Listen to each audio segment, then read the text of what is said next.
La brigade mobile de contrôle économique et de répression des fraudes aux fours et aux moulins, avec la direction régionale en charge du commerce du Guirico, elle a procédé à des contrôles de traçabilité dans 2 unités de fabrication de cigarettes à Bobo-Dioulasso pour faire appliquer le règlement en vigueur.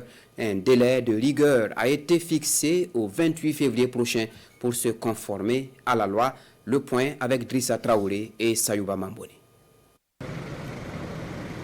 Un seul mot d'ordre à cette mission de contrôle: garantir le respect des lois, protéger les consommateurs et préserver une concurrence saine.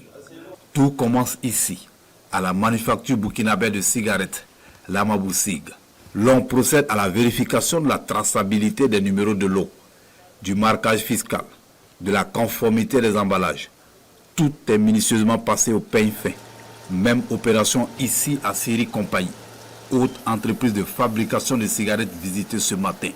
Là également, l'accent est mis sur la conformité des procédés et à la transparence de la production. Le décret prévoit en tout cas la mise en place d'un système de marquage, d'authentification, de contrôle, en tout cas du système de traçabilité des produits de tabac fabriqués au Burkina Faso et importés aussi.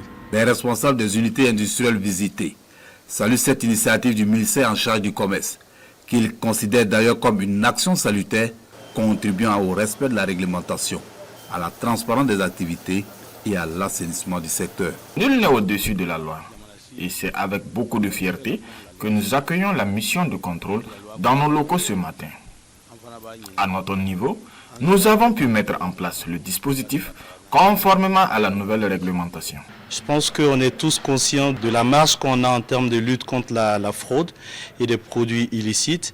Je pense que ces décrets avec toutes ces mesures viennent aussi pour nous aider dans ce sens, à lutter contre la fraude, à pouvoir maîtriser tout ce qui est produit en circulation sur le territoire et non des moindres aussi garantir la santé de tous les consommateurs. Selon les techniciens du ministère en charge du commerce, la fraude, la contrefaçon et les pratiques illicites de la concurrence constituent un manque à gagner important pour l'État et un risque pour les consommateurs. Pour y faire face, le service du contrôle économique multiplie les opérations de terrain afin de veiller à l'application stricte des tests en vigueur.